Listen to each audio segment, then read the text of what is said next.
ಪವಿತ್ರ ಗೌಡ ಬಗ್ಗೆ ಕೇಳಿದಾಗ ನನಗೆ ಈ ಕೇಸ್ಗೆ ಮುನ್ನ ಪವಿತ್ರ ಗೌಡ ಯಾರು ಅನ್ನೋದೇ ಗೊತ್ತಿರಲಿಲ್ಲ. ರೇಣುಕಾಸ್ವಾಮಿ ಕೊಲೆ ನಂತರ ಪವಿತ್ರ ಗೌಡ ಬಗ್ಗೆ ಗೊತ್ತಾಯಿತು. ಪವಿತ್ರ ಗೌಡಗೆ ಮಗಳಿದ್ದಾಳೆ. ಕಾನೂನು ಕೈಗೆ ತಗೋಬಾರ್ದಾಗಿತ್ತು. ಕಾನೂನಿನ ಪ್ರಕಾರ ನಡ್ಕೊಂಡಿದ್ರೆ ಇದ್ಯಾವುದೂ ಆಗ್ತಾ ಇರಲಿಲ್ಲ. ನಮ್ಮ ಕುಟುಂಬ, ಮಕ್ಕಳು, ಭವಿಷ್ಯದ ಬಗ್ಗೆ ಯೋಚನೆ ಮಾಡಬೇಕಾಗಿತ್ತು ಅಂತ ಏಷ್ಯಾನೆಟ್ ಸುವರ್ಣ ನ್ಯೂಸ್ನಲ್ಲಿ ನಟಿ ರಮ್ಯಾ ಎಕ್ಸ್ಕ್ಲೂಸಿವ್ ಆಗಿ ಮಾತಾಡಿದ್ದಾರೆ. ಈ ಪ್ರಕರಣ ಹೊರಗಡೆ ಬರೋದಕ್ಕೂ ಮೊದಲು ಪವಿತ್ರ ಗೌಡ ಯಾರು ಅಂತಾನೆ ನನಗೆ ಗೊತ್ತಿರಲಿಲ್ಲ. ಈ ಪ್ರಕರಣ ಹೊರಗಡೆ ಬಂದ ಮೇಲೆ ಗೊತ್ತಾಗಿದ್ದು ಪವಿತ್ರ ಗೌಡ ಯಾರು ಏನು ಅಂತ ರಮ್ಯಾ ರಿಯಾಕ್ಟ್ ಮಾಡಿದ್ದಾರೆ. ಕಾನೂನು ಪ್ರಕಾರ ನಡ್ಕೊಂಡಿದ್ರೆ ಇದು ಯಾವುದು ಕೂಡ ಆಗ್ತಾ ಇರಲಿಲ್ಲ. ಕುಟುಂಬ, ಮಕ್ಕಳು, ಭವಿಷ್ಯದ ಬಗ್ಗೆ ಯೋಚನೆ ಮಾಡಬೇಕಾಗಿತ್ತು ಅಂತ ರಮ್ಯಾ ಮಾತಾಡಿದ್ದಾರೆ ಎಕ್ಸ್ಕ್ಲೂಸಿವ್ ಆಗಿ ಏಷ್ಯಾನೆಟ್ ಸುವರ್ಣ ನ್ಯೂಸ್ನಲ್ಲಿ. ಪವಿತ್ರ ಗೌಡ ಬಗ್ಗೆ ಕೂಡ ಮಾತಾಡಿದ್ದಾರೆ. ಯಾರು ಅಂತಾನೆ ನನಗೆ ಗೊತ್ತಿರಲಿಲ್ಲ ಮುಂಚೆ. ಈ ಇನ್ಸಿಡೆಂಟ್ ಆದ್ಮೇಲೆ ಗೊತ್ತಾಗಿತ್ತು ಪವಿತ್ರ ಗೌಡ ಯಾರು ಅಂತ. ಸ್ವಲ್ಪ ಯೋಚನೆ ಮಾಡಬೇಕಾಗಿತ್ತು, ಕಾನೂನು ಕೈಗೆ ತಗೋಬಾರ್ದಾಗಿತ್ತು. ಕಾನೂನಿನ ಪ್ರಕಾರ ನಡೆದುಕೊಂಡಿದ್ದಿದ್ರೆ ಯಾವುದು ಕೂಡ ಆಗ್ತಾ ಇರಲಿಲ್ಲ. ಯೋಚನೆ ಮಾಡಬೇಕಾಗಿತ್ತು ಕುಟುಂಬ, ಮಕ್ಕಳು, ಭವಿಷ್ಯ ಅಂತ. ಏಷ್ಯಾನೆಟ್ ಸುವರ್ಣ ನ್ಯೂಸ್ನಲ್ಲಿ ನಟಿ ರಮ್ಯಾ ಈ ಪ್ರಕರಣಕ್ಕೆ ಸಂಬಂಧಿಸಿದಂತೆ ಮಾತಾಡಿದ್ದಾರೆ. ದರ್ಶನ್ ಬಗ್ಗೆ ರಿಯಾಕ್ಟ್ ಮಾಡಿದ್ರು.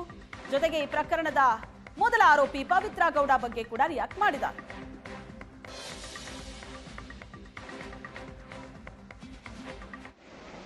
ಆಕ್ಚುಲಿ ನನಗೆ ಪವಿತ್ರ ಗೌಡ ಯಾರಂತ ನನಗೆ ಗೊತ್ತಿರಲಿಲ್ಲ. Only after this Renukaswamy I got to know. But ಒಂದು ಕಡೆ ಬೇಜಾರಾಗುತ್ತೆ, ಬಿಕಾಸ್ ಆಕೆಯು ಒಂದು ತಾಯಿ, ಒಂದು ಮಗಳಿದ್ದಾರೆ. ಸೊ ನಾವೆಲ್ಲರೂ ಅದೇ ಹೇಳಿದ್ನಲ್ಲ, ಕಾನೂನ ನಮ್ಮ ಕೈಗೆ ತಗೊಳ್ದೇನೆ ನಾವು ರೂಲ್ಸ್ ಪ್ರಕಾರ ನಡ್ಕೊಂಡಿದ್ದಿದ್ರೆ ಇದೆಲ್ಲ ಆಗ್ತಿರ್ಲಿಲ್ಲ. ನಾವು ಏನಾದರೂ ಒಂದು ಕೆಲಸ ಮಾಡೋಕ್ಕಿಂತ ಮುಂಚೆ ನಾವು ಯೋಚನೆ ಮಾಡಬೇಕು. ಎಸ್ಪೆಷಲಿ ನಮ್ಮ ಫ್ಯಾಮಿಲಿ ಬಗ್ಗೆ, ನಮ್ಮ ಮಕ್ಳ ಬಗ್ಗೆ, ಫ್ಯೂಚರ್ ಬಗ್ಗೆ. ಆ್ಯಂಡ್ ಕೋಪ ಬರುತ್ತೆ. ಎಲ್ಲರೂ ಲೈಫಲ್ಲಿ ಎಲ್ಲ ಒಳ್ಳೇದನ್ನೇ ನಡೆಯಲ್ಲ. ಕೆಲವೊಂದು ಘಟನೆಗಳು ನಡೆಯುತ್ತೆ, ನಮಗೂ ಫ್ರಸ್ಟ್ರೇಷನ್ ಆಗುತ್ತೆ, ನಮಗೂ ಇದು ಬರುತ್ತೆ. ಬಟ್ ಹಾಗಂತ ನಾವು ಕಾನೂನ ನಮ್ಮ ಕೈಗೆ ತಗೊಳಕ್ಕಾಗಲ್ಲ. ಒಂದು ರೂಲ್ಸು, ಒಂದು ರೆಗ್ಯುಲೇಷನ್ಸ್ ಅಂತ ಇರುತ್ತೆ, ಅದ್ರ ಪ್ರಕಾರ ನಾನು ನಡ್ಕೊಂಡು ಬರಬೇಕು.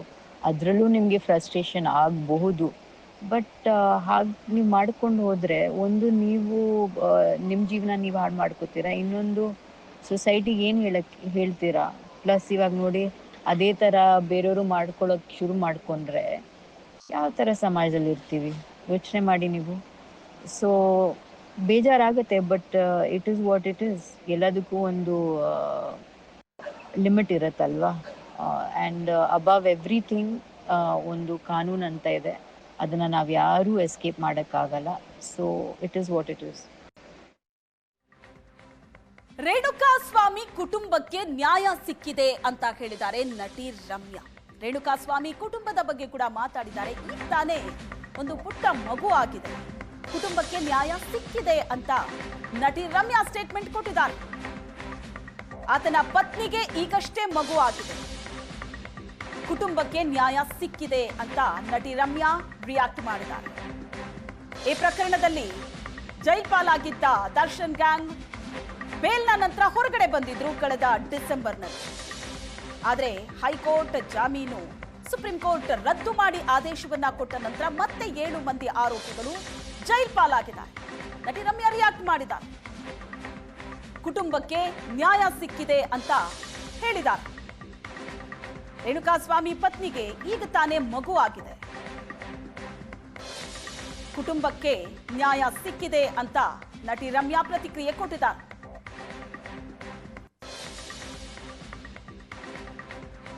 ಇನ್ನೊಂದು ಏನಂದರೆ, ಈ ರೇಣುಕಾಸ್ವಾಮಿ ಅವ್ರ ಫ್ಯಾಮ್ಲಿ, ಯಾಕಂದರೆ ಅವರು ಬಡವರು. ಈಗ ಅವರ ವೈಫ್ ಕೂಡ she's just had a baby.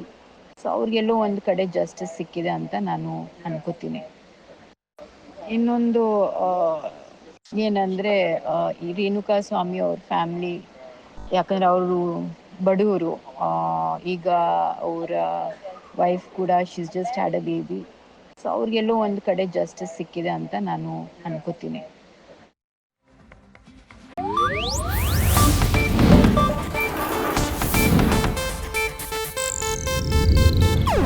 ಇದು ಏಷ್ಯಾನೆಟ್ ನ್ಯೂಸ್ ನೆಟ್ವರ್ಕ್ ಪ್ರಸ್ತುತಿ.